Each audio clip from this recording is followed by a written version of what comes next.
Hello my dear students, welcome to twiz India. This is Gunjan Agarwal, yours Gunjan ma'am. बच्चों, मैं आज आपके लिए ले आई हूँ एक बहुत ही इंपॉर्टेंट चैप्टर जो आपके लिए काफ़ी अवेटेड था, मोस्ट अवेटेड था। बच्चों, ये है आज हम पढ़ेंगे जनरल ऑर्गेनिक केमिस्ट्री। क्या पढ़ेंगे बच्चों? जनरल ऑर्गेनिक केमिस्ट्री या सामान्य कार्बनिक रसायन, GOC जिसको हम बोलते हैं। ठीक है, इसका नाम जनरल है लेकिन ये बहुत ज़्यादा कॉम्प्लिकेटेड चैप्टर है, तो बच्चों इसके नाम पे बिल्कुल मत जाना आप लोग। इसका नाम है जनरल ऑर्गेनिक केमिस्ट्री। क्या कहते हैं हम इसको? जनरल। नाम इसका जनरल है लेकिन सारे कंसेप्ट तो इसी में ही है। ठीक है, general organic chemistry, general organic chemistry. General organic chemistry को हिंदी में हम लोग बोलते हैं सामान्य कार्बनिक रसायन। क्या बोलते हैं बच्चों? सामान्य कार्बनिक रसायन। अब बच्चों, सामान्य कार्बनिक रसायन होता क्या है, हम क्यों पढ़ रहे हैं इसको, वो सारे जो भी इसमें नियम है, जो भी कंसेप्ट है, जो भी एक्सपेक्ट है, वो सारे मैं आपको इसमें बताऊंगी। ठीक है, तो हम यहाँ पे स्टार्ट करेंगे आज सामान्य कार्बनिक रसायन। सामान्य कार्बनिक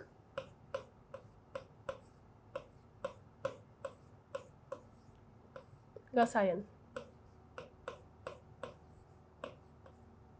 ठीक है बच्चों, क्या होता है देखो सामान्य कार्बनिक रसायन। हम लोगों ने इससे पहले IUPAC पढ़ा था। लास्ट के लेक्चर में मैंने आप लोगों को पूरे कॉमन नेम्स का समराइजेशन करवा दिया, उसकी एक्सरसाइज शीट, PSS, और हमने बहुत सारे रूल्स नॉमेनक्लेचर में करे और बहुत सारे हर फंक्शनल ग्रुप को हमने डिटेल में कवर किया, राइट। लेकिन जनरल ऑर्गेनिक केमिस्ट्री पे बच्चों इसका नाम ही केवल जनरल है। ठीक है, नाम सामान्य है लेकिन इसमें कंसेप्ट बहुत सारे हैं। यदि आपने प्रॉपर नोट्स बना के इन सारे कंसेप्ट को अच्छे से पढ़ा, पूरे इनके नोट्स बनाए आपने, जो मैं कह रही हूँ सारे कंसेप्ट आपने यदि ध्यान से सुने, तो बच्चों सारी ऑर्गेनिक केमिस्ट्री आपको क्या लगेगी? मक्खन की तरह लगेगी। जैसे कि आपने यदि GOC को अच्छे से पढ़ लिया, क्योंकि GOC is the backbone of organic chemistry. बिल्कुल, ये रीढ़ की हड्डी है आप लोगों के लिए। सामान्य जो कार्बनिक रसायन है उसके लिए ये वाला जो चैप्टर है ये आपकी रीढ़ की हड्डी है। और NCERT की बुक में, बच्चों ध्यान से सुनना, NCERT की बुक में जो ये चैप्टर है बहुत शॉर्ट मैनर में दे रखा है, जो आपके लिए सफिशिएंट नहीं है।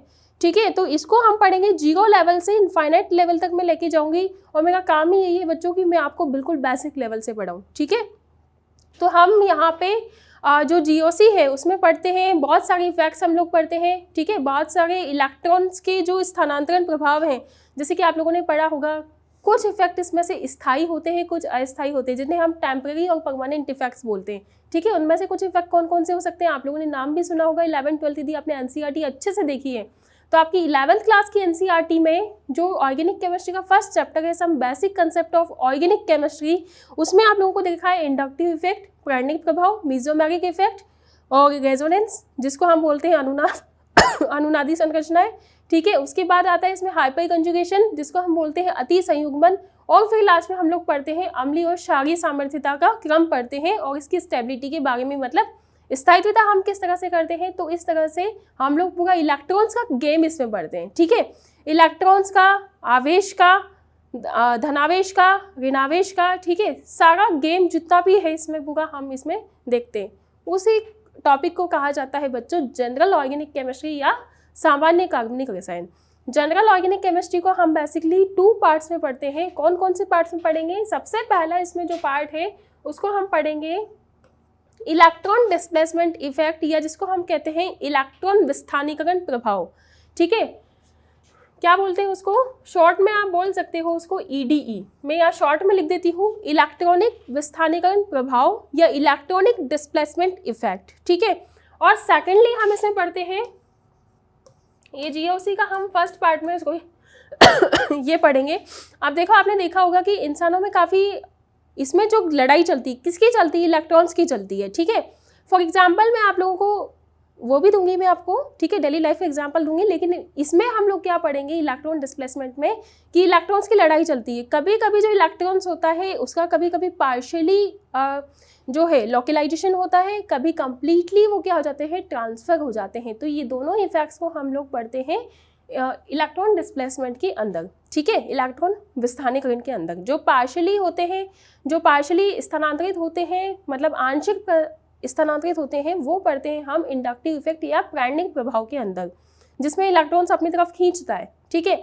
और एक में होता है डीलोकलाइजेशन, जैसे कि हम बोलते हैं resonance, pi electrons, pi bonds, sigma electrons का विस्थानीकरण किस तरह से होता है, वो सारे जितने भी इलेक्ट्रॉन्स के विस्थानीकरण हो सकते हैं, जिस भी डायरेक्शन में हम उसको प्रदर्शित करते हैं, एरो से प्रदर्शित करते हैं, वो सारी चीज़ें जो आपके मैकेनिज्म में इंपॉर्टेंट है वो पढ़ते हैं हम सामान्य कार्बनिक रसायन के इलेक्ट्रॉनिक विस्थानीकरण प्रभाव के अंदर, जिसको हम बोलते हैं इंडक्टिव इफेक्ट। बहुत सारे इफेक्ट है इसमें, मेसोमेरिक इफेक्ट है, हाइपर कंजुगेशन है, ठीक है, रेजोनेंस स्ट्रक्चर है, और most of the important part of the organic chemistry, okay.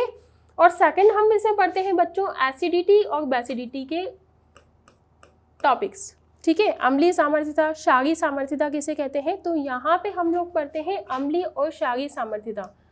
अम्लीय और क्षारीय सामर्थ्यता में अलग अलग जो क्रियात्मक समूह है, जैसे कि मान लो कि बेंजीन रिंग पे हमने NH2 लगा दिया, किसी पे हमने COH लगा दिया, किसी पे हमने OH लगा दिया, तो इसमें से कुछ तो एसिड होंगे और कुछ बेस होंगे, मतलब कुछ तो अम्ल होंगे कुछ क्षार होंगे।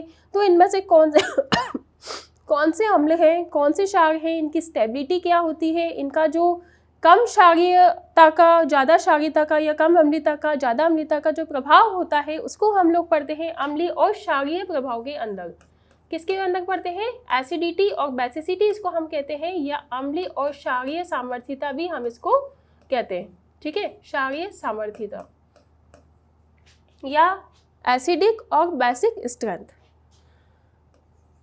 सामर्थ्यता, ठीक है, एसिडिक और बेसिक स्ट्रेंथ या एसिडिटी और बेसिसिटी के। तो हम GOC को 2 पार्ट्स में यहाँ पे बच्चों डिवाइड करते हैं, लेकिन आज के लेक्चर में हम लोग और भी बेसिक से पढ़ेंगे जिसको कहते हैं बच्चों औपचारिक आवेश और लॉन पेयर, जो कि आपने पढ़ा है केमिकल बॉन्डिंग, रासायनिक बंध आपके जो चैप्टर है इनऑर्गेनिक केमिस्ट्री का, उसमें आप लोगों ने पढ़ा है औपचारिक आवेश मतलब फॉर्मल चार्ज निकालना, कि किसी भी एलिमेंट पे हम फॉर्मल चार्ज कैसे निकालते हैं, और उस पे इलेक्ट्रॉन युग्म मतलब जो लॉन पेयर्स होते हैं उनको हम कैसे काउंट करते हैं। उस लेक्चर से आज हम शुरुआत करेंगे GOC की, क्योंकि बच्चों ये ऑर्गेनिक केमिस्ट्री का बेसिक है, मैं मानती हूँ बहुत फंडामेंटल, बहुत इनिशियल लेवल का ये टॉपिक है, लेकिन जब तक ये नहीं आएगा आप लोगों को, जब तक आपको अनुनादी संरचनाएं बनानी नहीं आ सकती है,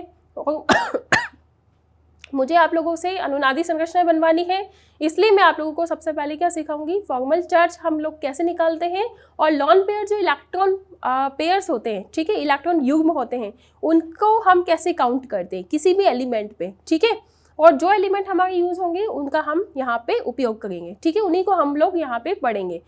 तो GOC स्टार्ट करने से पहले मैं आप लोगों को बता देती हूँ एक और बात बच्चों की, इसके बाद हम लोग पढ़ेंगे आइसोमेरिज्म मतलब समावयवता, और उसके बाद हम पढ़ेंगे GOC 2, GOC का पार्ट 2, मतलब ये GOC 1 है जिसमें हम सारे बेसिक्स कवर करते हैं, और GOC 2 में हम लोग पढ़ते हैं अभिक्रियाओं की क्रियाविधि, मैकेनिज्म, कि हाँ कोई भी रिएक्शन है वो किस तरह से किस डायरेक्शन में जा रही है, किस तरह से उसमें OH माइनस अटैक कर रहा है, किस तरह से उसमें इलेक्ट्रोफाइल अटैक कर रहा है, मतलब इलेक्ट्रॉन स्नेही का आक्रमण हो रहा है, किस तरह से नाभिक स्नेही का आक्रमण हो रहा है, तो सारी चीज़ें हम लोग पढ़ते हैं मैकेनिज्म वाले पार्ट में। लेकिन उससे पहले आपको ये तो आना चाहिए कि इलेक्ट्रॉन्स को हम कैसे स्थानांतरित करते हैं, तभी तो आप लोग मैकेनिज्म को कर पाओगे, ठीक है।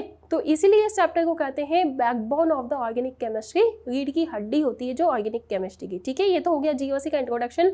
बच्चों मैं आप लोगों को एक बात और बता दूं कि नॉमेनक्लेचर हमने इससे पहले जो पढ़ा था वो भी काफ़ी इंपॉर्टेंट था, ठीक है, वो भी बहुत इंपॉर्टेंट चैप्टर था, लेकिन वो क्या था बच्चों, कनेक्टेड नहीं था, ठीक है, वो कनेक्टेड नहीं था। कनेक्टेड कौन है, ये वाला चैप्टर कनेक्टेड है, किससे कनेक्टेड है, पूरी ऑर्गेनिक केमिस्ट्री से कनेक्टेड है। जो 12th का ऑर्गेनिक केमिस्ट्री का आपका पोर्शन है वो पूरा किस पे बेसिस है, GOC पे बेसिस है। तो बच्चों हम स्टार्ट करेंगे, लेकिन नॉमेनक्लेचर में हम लोगों ने सम सेट ऑफ रूल्स पढ़े थे। क्या पढ़े थे, सम सेट ऑफ रूल्स पढ़े थे। इसमें हम लोगों ने अलग अलग क्रियात्मक समूह के हिसाब से कुछ नियम यहाँ पे डिसाइड किए थे, उस नियम के हिसाब से हमने वहाँ पे केवल उनके नाम डिसाइड किए थे, ठीक है। उनकी प्रॉपर्टीज़ के बारे में हम लोग कहाँ पे बात करते हैं, उनके एसिडिक बेसिसिटी वाले जो गुण होते हैं उनको हम कहाँ पे पढ़ेंगे, GOC के अंदर पढ़ते हैं, ठीक है। तो स्टार्ट करते हैं बच्चों हमारा GOC। और एक बात मैं आपको बता देती हूँ कि ऑर्गेनिक केमिस्ट्री में जिसने GOC का बेसिक कवर कर डाला उसकी पूरी ऑर्गेनिक केमिस्ट्री क्या हो जाती है, झींगा लाला हो जाती है, ठीक है।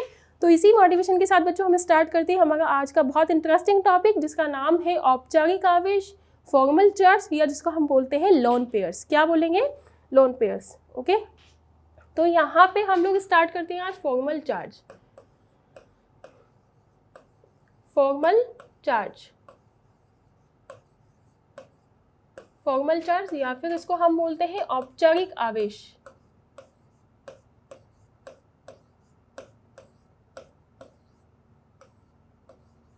औपचारिक आवेश बच्चों क्या होता है फॉर्मल चार्ज? देखो हम आज के लेक्चर में एक तो फॉर्मल चार्ज के बारे में डिस्कस करेंगे, दूसरा हम लोग यहाँ पे डिस्कस करेंगे लॉन पेयर्स के बारे में। किसके बारे में डिस्कस करेंगे? लॉन पेयर्स या फिर इलेक्ट्रॉन युग्म के बारे में। किसके बारे में डिस्कस करेंगे? इलेक्ट्रॉन, ये इस तरह से मैंने शॉर्ट में लिख दिया इसको, या फिर मैं इसको पूरा ही लिख देती हूँ, इलेक्ट्रॉन युग्म। ठीक है, इलेक्ट्रॉन युग्म। बच्चों आपने क्लास 11th के अंदर रासायनिक आबंध में लुईस डॉट स्ट्रक्चर बनाना सीखा है, लुईस डॉट संरचना आप लोगों ने बनाना सीखा है, और आपने फॉर्मल चार्ज भी वहाँ पे काउंट करना सीखा है, मतलब औपचारिक आवेश भी आप लोगों ने वहाँ पे काउंट करना सीखा है। अब आप लोगों ने देखा होगा कि बहुत से कंपाउंड पे ऐसे दिखा है आपको F-, ठीक है, F-, बहुत से आपने देखा होगा कि उस पर +1, +2, +3, -1, -2, -3 इस तरह के जो आवेश है वो लगे हुए होते हैं। ठीक है, और इलेक्ट्रॉन युग्म में क्या होता है? इलेक्ट्रॉन युग्म में बहुत सारे ऐसे बिंदु टाइप भी आपने स्ट्रक्चर देखे होंगे। ठीक है, जैसे हम बोलते हैं ना मेरी प्यारी ई बिंदु। ठीक है, लेकिन हमें साथ के साथ मनोरंजन भी करना है। ठीक है, पढ़ना तो है ही ताकि टॉपिक ज़्यादा इंटरेस्टिंग बन सके। कोई नहीं, तो यहाँ पे आप लोग देखो इस तरह का आपने स्ट्रक्चर देखा होगा, या फिर आपने इस तरह का स्ट्रक्चर भी देखा होगा। ठीक है, या फिर आपने इस तरह का स्ट्रक्चर भी देखा होगा, इस तरह का स्ट्रक्चर। ठीक है, तो ये प्लस चार्ज यहाँ पे क्या है? ये जो आवेश है, चाहे माइनस चार्ज हो चाहे प्लस चार्ज हो, तो ये होता है बच्चों औपचारिक आवेश। इसको हम लोग काउंट कैसे करते हैं, इसको हम निकालना आज यहाँ पे सीखेंगे। और दूसरा, ये जो बिंदी टाइप स्ट्रक्चर दिए होते हैं, इनको हम बोलते हैं इलेक्ट्रॉन पेयर्स। क्या बोलते हैं? यदि ये पेयर्स की फॉर्म में है तो हम इनको बोलते हैं इलेक्ट्रॉन युग्म। क्या बोलते हैं इनको? इलेक्ट्रॉन युग्म। ठीक है, आप लोगों ने बहुत से स्ट्रक्चर ऐसे भी देखे हैं जैसे ये पेयर्स की फॉर्म में है, दो इलेक्ट्रॉन क्या है? एक साथ है। यहाँ पे क्या है? दो इलेक्ट्रॉन एक साथ है। ठीक है, तो इन जो एक साथ इलेक्ट्रॉन होते हैं इनको हम बोलते हैं इलेक्ट्रॉन युग्म, या एकाकी इलेक्ट्रॉन युग्म भी हम इनको बोलते हैं। ठीक है, तो इनको हम बोलते हैं बच्चों इलेक्ट्रॉन युग्म या फिर लॉन पेयर। इलेक्ट्रॉन युग्म या फिर लॉन पेयर हम इसको बोलते हैं, और LP से आप इसको लिख सकते हो। ठीक है, लॉन पेयर होता है इसका फुल फॉर्म। और यदि मान लो कि यहाँ पे इस तरह से है, ठीक है, मान लो कि यहाँ पे मैंने लगाया Cl और यहाँ पे एक ही डॉट लगा दिया। ठीक है, तो ये डॉट यहाँ पे क्या रिप्रेजेंट करता है? ये सब तो हो गए लॉन पेयर। ठीक है, दो जो इलेक्ट्रॉन्स है इसकी फॉर्म में, ये तो हो गई लॉन पेयर या इलेक्ट्रॉन युग्म जिसको हम बोलते हैं। और ये जो सिंगल इलेक्ट्रॉन बचता है, कौन सा इलेक्ट्रॉन? सिंगल, तो इसका हम बोलते हैं अयुग्मित इलेक्ट्रॉन। क्या बोलते हैं इसको? अयुग्मित इलेक्ट्रॉन या अनपेयर्ड इलेक्ट्रॉन। अयुग्मित इलेक्ट्रॉन्स, अयुग्मित इलेक्ट्रॉन, या फिर इसको हम बोलते हैं अनपेयर्ड इलेक्ट्रॉन। क्या बोलते हैं इसको? Unpaired electron. अनपेयर्ड इलेक्ट्रॉन इसको हम बोलते हैं। ठीक है, तो बच्चों इसको हम काउंट कैसे करते हैं, इसको हम कैसे निकालते हैं, उसके लिए हम बिल्कुल बेसिक से यहाँ पे पढ़ेंगे। और यहाँ पे जो आपको प्लस चार्ज दिखाई देगा, जैसे कि बहुत सारे नाम आपने सुना होगा, इसको हम बोलते हैं कार्बोकेटायन, इसको हम बोलते हैं कार्बन आयन। तो ये जो प्लस चार्ज है ये बिल्कुल हाइपोथेटिकल चार्ज है। इसको हम निकालते कैसे हैं? फॉर्मल चार्ज बच्चों कुछ नहीं होता है जो इसके बाह्यतम कोश में इलेक्ट्रॉन प्रेजेंट होते हैं। किसके बाह्यतम कोश में? इस तत्व के या एलिमेंट के जो बाह्यतम कोश में इलेक्ट्रॉन्स होते हैं, उसमें कितने इलेक्ट्रॉन कम या कितने इलेक्ट्रॉन ज़्यादा हैं उसकी काउंटिंग के हिसाब से, तो उसमें ये चार्ज क्या हो जाता है, वहाँ पे जनरेट हो जाता है। उसी को हम बोलते हैं फॉर्मल चार्ज या औपचारिक आवेश। ठीक है, तो बच्चों यहाँ पे हम लोग आज सीखेंगे इलेक्ट्रॉन युग्म को कैसे काउंट किया जाता है, लेकिन हम बिल्कुल बेसिक और डिटेल्स में जाएंगे। तो आप लोगों ने पढ़ा होगा बच्चों, आप लोगों ने पढ़ा होगा पीरियोडिक टेबल, जो आपका आवर्त सारणी वाला चैप्टर है, उसमें ग्रुप 17 एलिमेंट्स की यदि हम बात करें। ठीक है, आप लोगों के लिए यहाँ पे कौन कौन से इंपॉर्टेंट है? एक तो आप लोगों का ग्रुप जो P ब्लॉक के एलिमेंट्स है, boron family, carbon family, carbon तो इंपॉर्टेंट है ही सही। ठीक है, ऑक्सीजन फैमिली, मैंने आप लोगों को बोला था कि पूरी जो ऑर्गेनिक केमिस्ट्री है वो 2 एलिमेंट्स के बेसिस पे बनती है, कार्बन और दूसरा हाइड्रोजन। उसमें ऑप्शनल एलिमेंट भी हो सकते हैं, कौन कौन से हो सकते हैं, फ्लोरीन, क्लोरीन, ब्रोमीन, आयोडीन, ठीक है। नाइट्रोजन फैमिली के जो एलिमेंट्स है वो हो सकते हैं, ऑक्सीजन फैमिली के एलिमेंट्स हो सकते हैं, ठीक है। तो इस तरह बोरॉन फैमिली के एलिमेंट्स हो सकते हैं, इस तरह के एलिमेंट्स उसमें प्रेजेंट हो सकते हैं। तो उसमें सब पे हम क्या सीखेंगे, उस पे लॉन पेयर और फॉर्मल चार्ज को काउंट करना सीखेंगे। हम दोनों तरीके से यहाँ पे सीखेंगे, पहले जब आपको लॉन पेयर दिया हुआ है तब फॉर्मल चार्ज कैसे निकालते हैं, और जब फॉर्मल चार्ज आपको दिया हुआ है तब हम लॉन पेयर की काउंटिंग कैसे करते हैं, वो पूरा हम यहाँ पे सीखेंगे, ठीक है। तो मैं स्टार्ट करते हैं बच्चों, सबसे पहले counting of lone pair, sorry formal charge से हम लोग स्टार्ट करते हैं। किससे स्टार्ट करेंगे, फॉर्मल चार्ज से। फॉर्मल चार्ज या औपचारिक आवेश से हम लोग यहाँ पे स्टार्ट करते हैं। इसको शॉर्ट में बोलते हैं हम FC, ठीक है, FC बोलते हैं, और हिंदी में मैंने आपको बता ही दिया औपचारिक आवेश हम लोग इसको बोलेंगे, ठीक है। आप बच्चों इसको काउंट कैसे करते हैं, देखो हम बिल्कुल बेसिक में जाते हैं। आपने पीरियोडिक टेबल जो आपका इनऑर्गेनिक का चैप्टर है उसमें आप लोगों ने पढ़ा है आवर्त सारणी के अंदर जो ग्रुप 17 के एलिमेंट्स हैं, ग्रुप 17 के जो एलिमेंट्स हैं, ठीक है, कौन कौन से होते हैं, फ्लोरीन, क्लोरीन, ब्रोमीन, आयोडीन, ठीक है, ये सब ग्रुप ग्रुप 17 के एलिमेंट्स हैं। और इसको हम क्या बोलते हैं, फादर, कलेक्टर, ब्रदर, इंस्पेक्टर, यही होता है इसका ट्रिक याद करने का। तो इसका यदि हम इलेक्ट्रॉन कॉन्फ़िगरेशन देखें, इसका फ्लोरीन का हम लोग सबसे पहले देखते हैं, ठीक है। फ्लोरीन का यदि हम इलेक्ट्रॉनिक कॉन्फ़िगरेशन देखते हैं तो बच्चों इसका जो परमाणु क्रमांक होता है कितना होता है, 9 होता है। कितना परमाणु क्रमांक होता है, 9। अब यदि इसका हम इलेक्ट्रॉनिक विन्यास देखें तो हम कैसे निकालते हैं इसको, 1s2, 2s2, 2p, कितने इलेक्ट्रॉन होते हैं बताओ भारितम कोश में इसके, 1s2, 2s2, 2p, 5, ठीक है, 1s2, 2s2, 2p, 5। तो यहाँ पे हम क्या करते हैं, आंतरिक कोश में जो इलेक्ट्रॉन उपस्थित है उसे हम नहीं देखते हैं, किसको देखते हैं हम, भारितम कोश में जो इलेक्ट्रॉन्स प्रेजेंट है हम लोग उसे देखते हैं, ठीक है। यहाँ पे आंतरिक कोश में कितने इलेक्ट्रॉन प्रेजेंट है, 2। तो हम ये क्या करते हैं, बॉन्डिंग में पार्ट नहीं लेते, मतलब बंध बनाने में पार्ट नहीं लेते। कौन से इलेक्ट्रॉन्स बंध बनाने में पार्ट लेते हैं, जो भारितम कोश के इलेक्ट्रॉन्स होते हैं वो बंध बनाने में पार्ट लेते हैं। हाइब्रिडाइजेशन में भी हमने यही पढ़ा था कि जो हाइब्रिड इलेक्ट्रॉन्स है वो किसमें, हम आंतरिक कोश से तो उसमें कोई मतलब ही नहीं था, किससे मतलब था हमें, जो भारितम कोश के इलेक्ट्रॉन्स थे उनसे मतलब था, ठीक है। तो यहाँ पे देखो भारितम कोश में टोटल इलेक्ट्रॉन कितने हैं, 7 इलेक्ट्रॉन्स हैं। कितने इलेक्ट्रॉन्स हैं बच्चों, 7 इलेक्ट्रॉन्स हैं। इसी तरह से यदि मैं Cl की यहाँ पे बात करूँ, यदि मान लूँ मैं यहाँ पे Cl के इलेक्ट्रॉनिक कॉन्फ़िगरेशन की बात करूँ तो यहाँ पे जैसे जैसे आप नीचे जाते जाओगे ग्रुप में वैसे वैसे क्या बढ़ता जाएगा, आवर्त का जो n है उसका मान आप लोगों का बढ़ता जाता है, ठीक है। तो Cl की मैं बात करूँ तो यहाँ पे क्या आता है, 3s2, 3p5। यदि मैं आउटर शेल के इलेक्ट्रॉन्स की या भारितम कोश के इलेक्ट्रॉन्स की यहाँ पे बात करती हूँ तो इसमें आप देखो ब्रोमीन के लिए हम क्या लिख सकते हैं, 4s2, 4p5। आयोडीन के लिए हम लोग क्या लिख सकते हैं, 5s2, 5p5। तो यहाँ पे सबके भारितम कोश में कितने इलेक्ट्रॉन्स प्रेजेंट हैं, 7 इलेक्ट्रॉन्स यहाँ पे प्रेजेंट है। कितने इलेक्ट्रॉन्स प्रेजेंट है, 7 इलेक्ट्रॉन्स प्रेजेंट है, ठीक है, 7 इलेक्ट्रॉन्स यहाँ पे प्रेजेंट है, चाहे वो फ्लोरीन है, क्लोरीन है, ब्रोमीन है, आयोडीन है। क्यों 7 इलेक्ट्रॉन्स प्रेजेंट है सभी में, क्योंकि एक ही ग्रुप के या एक ही फैमिली के ये सारे के सारे क्या है, मेंबर्स है, ठीक है। तो इनके भारितम कोश में 7 इलेक्ट्रॉन्स है। अब यहाँ पे देखो बच्चों कि इसका हम कैसे निकालते हैं फॉर्मल चार्ज, देखना एक तरह से मैं आपको एक बॉन्डिंग और बनाना सिखाती हूँ। जैसे कि मान लो कि यहाँ पे मैंने लिया फ्लोरीन, ठीक है, मैंने क्या लिया यहाँ पे, फ्लोरीन। अब यहाँ पे 1, 2, 3, 4, 5, 6 और यहाँ पे मैंने दे दिया 7, ठीक है। अब इसके भारितम कोश में कितने इलेक्ट्रॉन्स हैं उतने मैंने यहाँ पे डॉट्स लगा दिए, ठीक है, कितने डॉट्स लगा दिए उतने मैंने यहाँ पे डॉट्स लगा दिए, 1, 2, 3, 4, 5, 6, 7। तो इसके भारितम कोश के इलेक्ट्रॉन फुलफिल हो गए। तो यहाँ पे कितना न्यूट्रल पोजीशन में, मतलब उदासीन अवस्था में यहाँ पे कितना चार्ज होगा, 0। कितना चार्ज होगा, 0। अब मान लो कि मैं यहाँ पे केवल 1, 2, 3, 4, 5, 6 ऐसे 6 इलेक्ट्रॉन मैं यहाँ पे बना लेती हूँ, ठीक है। इलेक्ट्रॉन यहाँ पे कितने, 6, और लॉन पेयर यहाँ पे कितने हैं, 3, क्योंकि एक लॉन पेयर में कितने इलेक्ट्रॉन प्रेजेंट है, 2 इलेक्ट्रॉन्स प्रेजेंट है। कितने इलेक्ट्रॉन प्रेजेंट है, 2, ठीक है। अब यहाँ पे देखो 1, 2, 3, 4, 5, 6 कितने लॉन पेयर हैं, 3, कितने इलेक्ट्रॉन हैं, 6, होने कितने चाहिए थे, 7, क्योंकि इसके भारितम कोश में कितने इलेक्ट्रॉन थे बच्चों, 7, ठीक है। तो यहाँ पे भी 7 ही होने चाहिए। 7 ही होने चाहिए ना।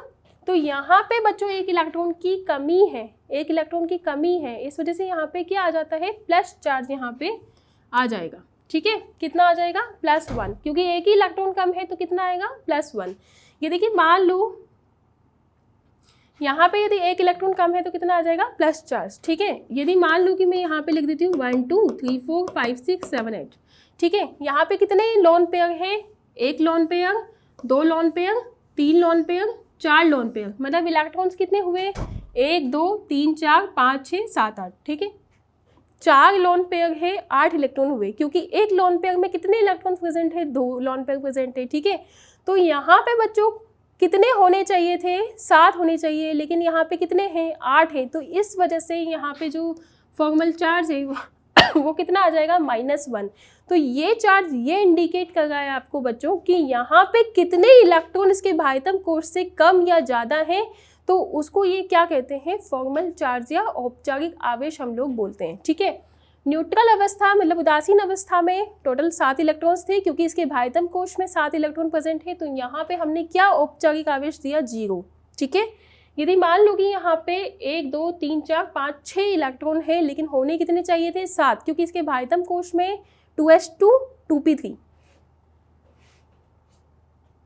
2s2 2p5 sorry 2s2 2p5। ठीक है, बाह्यतम कोश में कितने इलेक्ट्रॉन है, 7, और यहाँ पे हमारे पास कितने इलेक्ट्रॉन्स हैं बच्चों, 1 2 3 4 5 6, होने कितने चाहिए थे, 7। तो हम इस पे क्या लिख देंगे, +1, क्योंकि यहाँ पे एक इलेक्ट्रॉन की डेफिशिएंसी है, डेफिशिएंसी का मतलब एक इलेक्ट्रॉन की कमी है, तो इसलिए हम इसको क्या लिखेंगे, यहाँ पे +1। ठीक है, यहाँ पे देखो एक यहाँ पे कितने लॉन पेयर्स हैं, 4 लोन पेयर से, मतलब कितने इलेक्ट्रॉन्स हुए, 8 इलेक्ट्रॉन्स हुए। तो यहाँ पे होने कितने चाहिए थे, बाह्यतम कोश के अकॉर्डिंग 7 इलेक्ट्रॉन होने चाहिए थे, लेकिन यहाँ पे कितने हैं, 8 इलेक्ट्रॉन है। तो एक इलेक्ट्रॉन क्या है, ज़्यादा है, इसलिए यहाँ पे हम क्या आवेश देंगे, -1 आवेश यहाँ पर हम लोग देंगे। तो ये होता है बच्चों औपचारिक आवेश निकालने का तरीका। ठीक है, एक तरीका मैं और बताती हूँ आपको कि बॉन्डिंग में ये लोग कैसे पार्ट लेते हैं। ठीक है, बॉन्ड पेयर भी तो हमें काउंट करना होता है। यदि मान लो यहाँ पे मैंने लिया एक HF मॉलिक्यूल, HF सब जानते हो, रासायनिक आबंध में आप लोग सब पढ़ चुके हो। ठीक है, तो यहाँ पे आप लोग देखो कि हाइड्रोजन का एक इलेक्ट्रॉन, हाइड्रोजन सबसे छोटा एलिमेंट है और इसके पास केवल एक ही इलेक्ट्रॉन प्रेजेंट होता है, और यहाँ पे फ्लोरीन के पास कितने इलेक्ट्रॉन प्रेजेंट होते हैं, 1 2 3 4 5 6 7। ठीक है, अब एक इलेक्ट्रॉन इसका और एक इलेक्ट्रॉन फ्लोरीन का, ये आपस में क्या करते हैं, शेयरिंग करते हैं, और इस इलेक्ट्रॉन की क्या हो जाती है, बॉन्डिंग हो जाती है। मतलब एक इलेक्ट्रॉन इसका और एक इलेक्ट्रॉन इसका, ये आपस में शेयरिंग करके क्या बनाते हैं बच्चों, बॉन्ड बना लेते हैं। तो यहाँ पे एक क्या हो जाता है, इनके बीच में बॉन्ड, वही HF मॉलिक्यूल बना, तो कैसे ना कैसे तो उसके बीच का बॉन्ड बनेगा, या तो इलेक्ट्रॉन्स की क्या होगी, शेयरिंग हो जाएगी। तो यहाँ पे क्या हो रहा है, शेयरिंग ऑफ इलेक्ट्रॉन्स हो गए, हाइड्रोजन अपना एक इलेक्ट्रॉन देगा, फ्लोरीन अपना एक इलेक्ट्रॉन देगा, और दोनों इलेक्ट्रॉन मिलके क्या बना रहे, एक बंध बना रहे हैं। तो इस तरह के इलेक्ट्रॉन को जिससे बंध बनता है उसको हम कहते हैं बॉन्ड पेयर। क्या कहते हैं उसको, हम कहते हैं बॉन्ड पेयर या फिर बंध युग्म, बॉन्ड पेयर या फिर बंध युग्म। ठीक है, या फिर इसको आप शॉर्ट्स में बोल सकते हो BP। ठीक है, BP का मतलब ब्लड प्रेशर नहीं है, यहाँ पे बॉन्ड पेयर है। ठीक है, तो आप इसको नोट करो बच्चों।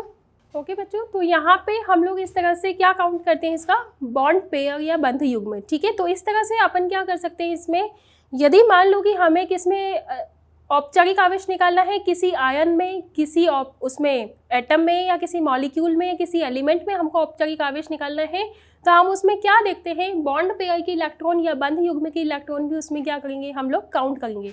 अभी मैं आपको इसमें केवल एलिमेंटल पोजिशन पे, यानी कि ये केवल सिंगल जो एटम है इसका मैं आपको फॉर्मल चार्ज निकालना सिखा गई थी, लेकिन अब हम किसका फॉर्मल चार्ज निकालना सीखेंगे, मॉलिक्यूल्स का। ठीक है, तो मॉलिक्यूल्स जब भी आएगा तो हम इसमें बॉन्ड पेयर का भी इलेक्ट्रॉन काउंट करेंगे। जैसे कि मान लो कि हमें यहाँ पे फ्लोरीन का निकालना है, क्या निकालना है, औपचारिक आवेश निकालना है। तो मैं यहाँ पे बना देती हूँ बच्चों फ्लोरीन, और यहाँ पे कितने इलेक्ट्रॉन है मेरे पास, 1 2 3 4 5 6, मतलब टोटल कितने इलेक्ट्रॉन है मेरे पास, यहाँ पे 6 इलेक्ट्रॉन है और 3 लॉन पेयर्स हैं। कितने लॉन पेयर्स हैं, 1 2 3, कितने लॉन पेयर से बच्चों, 3 लॉन पेयर से, और टोटल नंबर ऑफ इलेक्ट्रॉन्स कितने हैं, 6, और एक मेरे पास आ जाता है यहाँ पे बॉन्ड पेयर से। बॉन्ड पेयर का इलेक्ट्रॉन भी तो हम लोग काउंट करेंगे, तो टोटल यहाँ पे कितने इलेक्ट्रॉन है, 7 इलेक्ट्रॉन है, और होने कितने चाहिए थे, 7 ही होने चाहिए। इसलिए फ्लोरीन पर कितना आ जाता है औपचारिक आवेश 0, फॉर्मल चार्ज इस पे कितना आ जाता है फ्लोरीन पे 0। लेकिन हाइड्रोजन की हम बात करें तो पूरे मॉलिक्यूल का नहीं है बच्चों, ये किसका है,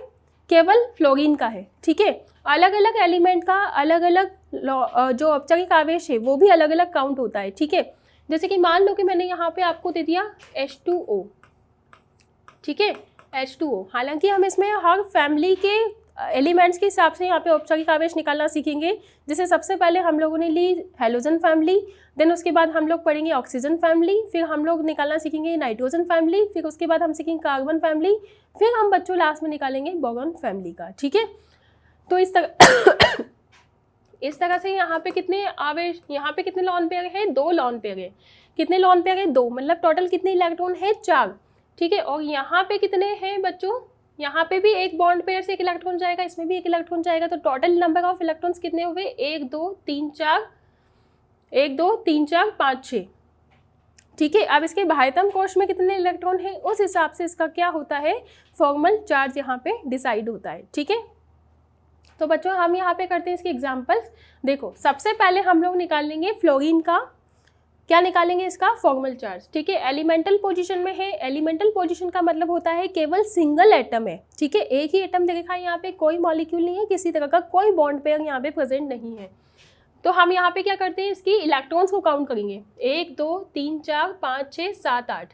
कितने इलेक्ट्रॉन्स हैं यहाँ पे, 8 इलेक्ट्रॉन्स हैं। होने कितने चाहिए थे, 7 इलेक्ट्रॉन होने चाहिए थे, क्योंकि इसके बाह्यतम कोश का कितना होता है 2s2 2p5। कितने इलेक्ट्रॉन होने चाहिए थे, 7 है, कितने 8, तो कितना कितना चार्ज आएगा, -1।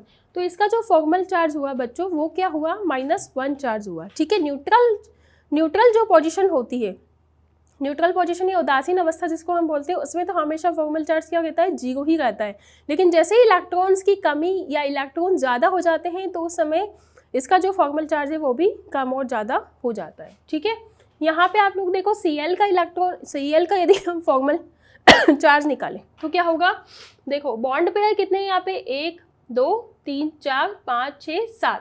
कितने बॉन्ड पेयर से इलेक्ट्रॉन हमें मिले, देखना यहाँ पे इस तरह से मिलेंगे। बात को ध्यान से समझना बच्चों, बहुत इंपॉर्टेंट है ये सारी चीज़ें। 1 2 3 4 5 6 7। ठीक है, कितने बिंदु है यहाँ पे, 7। कितने प्यारे प्यारे से बिंदु है, 7। होने कितने चाहिए थे, 7, क्योंकि क्लोरीन भी क्या है, इसी फैमिली का एलिमेंट है। तो इसके बाह्यतम कोश में कितने इलेक्ट्रॉन होने चाहिए, 3s2 3p5, मतलब 7 इलेक्ट्रॉन यहाँ पे होने चाहिए। है कितने, है भी 7 ही। तो यहाँ पे जो क्लोरीन है, क्लोरीन की हम विशेषकर बात करें यहाँ पे, अभी हम क्लोरीन की बात करें बच्चों, ऑक्सीजन की मैं इसलिए बात नहीं कर रही हूँ क्योंकि ऑक्सीजन का बाह्यतम कोश का इलेक्ट्रॉन निकालना मैंने आपको सिखाया नहीं है अभी। इसके जस्ट बाद हम ऑक्सीजन फैमिली की बात करेंगे। ठीक है, तो यहाँ पे आप लोगों के पास कितने इलेक्ट्रॉन है, 7। तो यहाँ पे बच्चों फॉर्मल चार्ज क्या हो जाएगा, 0। तो यहाँ पे Fc कितना हो जाएगा, 0। किस पे होगा ये Fc, Cl पे। ठीक है, यहाँ पे Fc कितना था, -1। ठीक है, -1। यहाँ पे देखो बच्चों ये भी फ्लोरीन है। ठीक है, और यहाँ पे कितने इलेक्ट्रॉन है, 1 2 3 4 5 6। कितने इलेक्ट्रॉन है बच्चों, 6 इलेक्ट्रॉन है। और यहाँ के जो बाह्यतम कोश है फ्लोरीन की, उसमें कितने इलेक्ट्रॉन होने चाहिए, 7। यहाँ पे 6 प्रेजेंट है, होने 7 चाहिए, क्या आएगा इसमें, +1। ठीक है, एक इलेक्ट्रॉन की कमी है, तो यहाँ पे बच्चों लिखेंगे हम +1। ठीक है, यदि इलेक्ट्रॉन की कमी है, ठीक है, बाह्यतम कोश के जितने इलेक्ट्रॉन नहीं है तो उस पर आएगा +1, और यदि इलेक्ट्रॉन ज़्यादा है तो फिर आएगा -1। ठीक है, इलेक्ट्रॉन की डेफिशिएंसी जिसको हम लोग यहाँ पे बोलते हैं। ठीक है, अब देखो क्लोरीन पे काउंट करो आप लोग, कितने हैं यहाँ पे, 1 2 3 लॉन पेयर्स हैं, 3 इलेक्ट्रॉन युग्म है, मतलब टोटल नंबर ऑफ इलेक्ट्रॉन्स कितने हैं यहाँ पे, 6 इलेक्ट्रॉन है, लेकिन होने कितने चाहिए थे, 7। ठीक है, तो यहाँ पे बच्चों क्या आएगा, फॉर्मल चार्ज क्या आएगा बताओ, कितने होने चाहिए, +1। ठीक है, क्योंकि यहाँ पे एक इलेक्ट्रॉन कम है। अब यहाँ पे देखो I पे यदि हम बात करें, ठीक है, यहाँ पे जिस पे मैं साइकिल कर रही हूँ केवल हम उसी एलिमेंट की यहाँ पे बात कर रहे हैं। यहाँ पे कोई लॉन पेयर नहीं दिखा, किसको काउंट करेंगे, जो बंध युग्म के इलेक्ट्रॉन है या बॉन्ड पेयर्स के इलेक्ट्रॉन है, हम उन्हें यहाँ पे काउंट करेंगे। तो कितने हैं, 1 2 3 4 5 6 7। टोटल इलेक्ट्रॉन कितने हैं, 7 इलेक्ट्रॉन है। किससे मिले हैं? बॉन्ड पेयर से हम लोगों ने काउंट किए हैं। कितने होने चाहिए? 7 इलेक्ट्रॉन होने चाहिए। तो फॉर्मल चार्ज यहाँ पे कितना होगा? 0। फॉर्मल चार्ज यहाँ पे कितना होगा? 0। ठीक है। नेक्स्ट हम यहाँ पे देखते हैं ब्रोमीन, और ब्रोमीन में हम लोग क्या देखेंगे? कितने टोटल नंबर ऑफ इलेक्ट्रॉन है? 1 2 3 4, 4 लोन पेयर हैं। कितने लोन पेयर हैं? 4 लोन पेयर हैं। बॉन्ड पेयर प्रेजेंट है क्या? नहीं है। बॉन्ड पेयर यहाँ पे प्रेजेंट नहीं है बच्चों। और यहाँ पे टोटल नंबर ऑफ इलेक्ट्रॉन्स कितने हैं? 8 इलेक्ट्रॉन्स हैं। होने कितने चाहिए थे? 7, लेकिन एक ज़्यादा है। तो FC कितना होगा इसका? FC बोले तो क्या? Formal charge. तो यहाँ पे कितना होगा बच्चों? -1। ठीक है। तो इस तरह से हम लोग क्या करते हैं? औपचारिक आवेश या फॉर्मल चार्ज को काउंट करना सीखते हैं। ठीक है बच्चों, अभी मैं आप लोगों को लोन पेयर को काउंट करके, जब आपको लोन पेयर दे रखे तब हम फॉर्मल चार्ज कैसे निकालते हैं, मैं आपको इसे उल्टा भी करवाऊंगी कि फॉर्मल चार्ज दिया है तब हम लोन पेयर कैसे निकालते हैं। ठीक है,